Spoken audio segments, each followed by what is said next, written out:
Don't complain. Let the other people complain. Those people complain, those people who fail. And do not always say, well, I don't have. Think about how you can make things different. Use your own brain to think. If I take whatever you call your stress and I follow the lead of stress, it will take me to your deepest fear. So most people don't want to feel the fear that they're not enough, not smart enough, strong enough, fast enough, rich enough, funny enough, handsome enough, beautiful enough, playful enough, something enough. We all hate that feeling. So we come up with a story about how bad it is, and it's not our what? Our what? It's not our fault. It's take no less than 100% responsibility for your life. You know, one of the greatest myths that's pervasive in our culture today is that you're entitled to a great life and that somehow, somewhere, someone is responsible for filling our lives with continual happiness and exciting career options, a nurturing family, and blissful personal relationships simply because we exist. But the real truth is that there's only one person responsible for the quality of your life, and that person is you.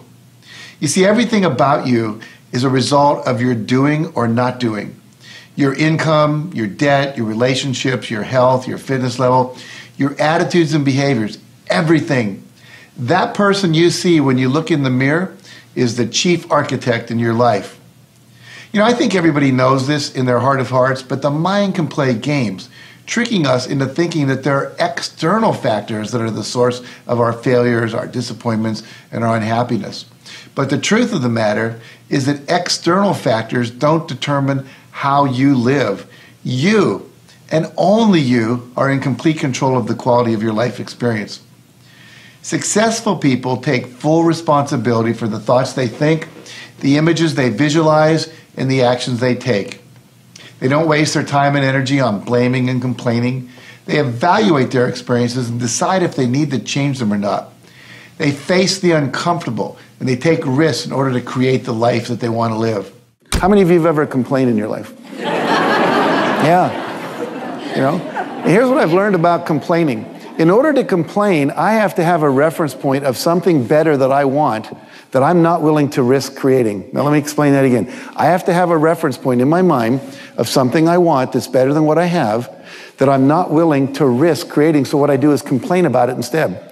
See, if I was complaining about my wife, it would mean that I would have to believe that somewhere out there in the world there's a better woman than my wife. See, if every woman on the planet died, except my wife, do you think I'd go to work the next day and complain about her? No, she's the only one. And I'd be going, hey, and I got her. This is really cool, right? Do you ever hear anyone complain about gravity? Very rarely. You know, gravity makes us all bend over. Do you ever see an old person walking down the street going, gravity? They have a little walker. I hate gravity. If it weren't for gravity, I wouldn't be all bent over like this. Gravity sucks. Now, have you ever heard an older person doing it? No, the reason they don't complain about gravity is because there's no alternative to it.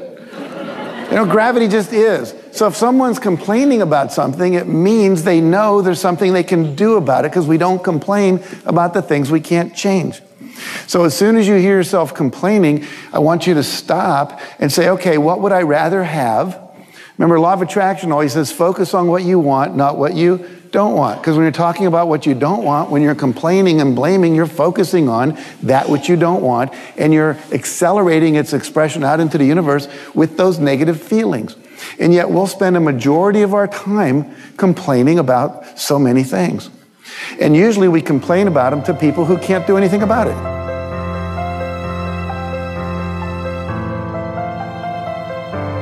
Most of us lower our standards. Why?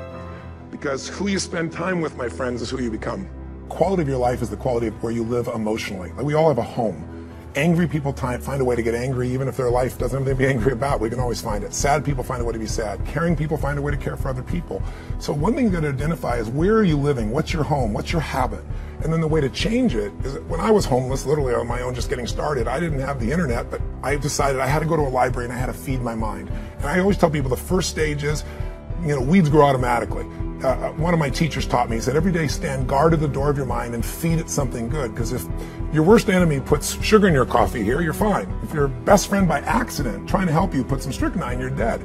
So if you feed your mind every day, 30 minutes a day of reading something, hearing something. Second, you got to strengthen your body. And the reason, Pierce, is fear is physical, right? So is stagnation, so is numbness, so is sadness, so is rage. And when you go in and change your body by an intense workout or a run or even an intense walk and the blood's flowing through you, science has shown it instantly changes your biochemistry. And now your mind and body are working together. Third thing, all these people did in common, if you watch, they found a mission bigger than themselves. Yeah. Something that they want to aspire to that was worth more than their pain. And then the fourth thing is, you got to find a role model. You know, you heard it with Nick. Almost everybody finds a role model that makes it real. Yeah. When you get a role model, it becomes real to you if you get a plan, you get a goal plan, and you take massive action. And the last step, number 5, there's always somebody worse off than you are. I don't care what you've done. So if you can go help somebody worse off, it puts your life in perspective, and it also reminds you life's not about me, it's about we. I always tell people, the secret to a great life, the secret to living is giving. And when you realize there's something in you still to give, even if you lost your legs, even if you've been through a horrific financial situation, your life can improve, but more importantly, you'll have a meaningful life because your life will contribute to other people. Decide to develop the habit right now, the habit of focusing on what's right in your world instead of what's wrong. The habit of focusing on what you do have instead of what you don't have in a situation. And as basic as that is, and as well as you know it, you've got to make it a habit. Because those habits form the chain of your ultimate character, of who you become and how you end up living your life. We've got to condition ourselves, because if we don't, we'll go back to the automatic state that most people live in today's society.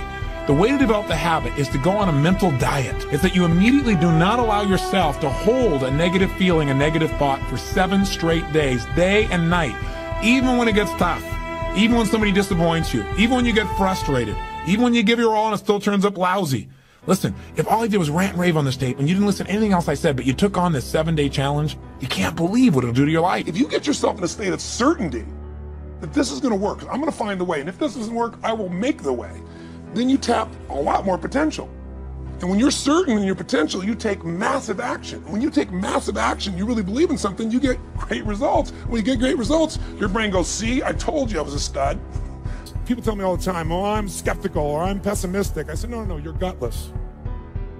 It takes no guts, it takes no courage to be a pessimist, to say it's not going to work, to try to find out what's wrong. What's wrong is always available. It's always what's right. So I'm not into positive thinking, but I am into intelligence. And intelligence says, see it as it is, don't make it worse than it is. The only way it gets better is if you can see it as it is. Don't make it worse than it is. Don't try to make it so it's impossible to change. That's not true. It's not true at all. The second mandate, I think, to changing anything in your life, to leading your life, is once you see it as it is, not worse than it is, then you got to see it better than it is. Because that's the thing that's missing from most relationships. There's no vision. I mean, without a vision, people what? Perish. And when a relationship has no vision for greater than where they are, that relationship is going downhill, if not destroyed. I believe that every relationship, every part of life, every part of a human being needs a compelling future. If the future's not more compelling than today could be tough, but if the future's compelling, we can get there. So just to remind you, first thing you got to do is feed and strengthen that mind. Read, listen, feed the mind, take control of that focus, stand guard at what other people are saying, focus on what it is you're here to give, what you can control, what you can make happen. Number 2, feed and strengthen that body. Remember, fear, uncertainty, they're physical experiences. So the best way to deal with something physical is get physical. Change that body, go lift some weights, go for that run, do something that's going to get you in that state. But get that hour of power going, that 15 minutes to thrive, if you're familiar with that, to train your body and mind to be strong again. Number 3, make sure you put yourself in that position where you find a role model that's going to inspire you and show you that way. Maybe it's a contrasting role model. You think your life's so tough? Find somebody with tougher who's really turned it around. Or maybe it's just somebody who's really succeeded, that you can now see there is a way. There's a way through. There's a way to make this happen, even in the toughest times. There's always a way. 4, make sure you get yourself into action. Get a plan, take massive action. And then number 5, most importantly of all of them, feed your spirit. Feed and strengthen your spirit. And there's only one way to do that. It's to find what you're grateful for and to take time, whether it be prayer for you or just taking a moment to think about what it is that's so lucky in your life. There's a rejuvenation in our spirit when we stop taking things for granted. And when most importantly, what feeds your spirit is to give, to find a way to do something for someone else who's worse off than you are.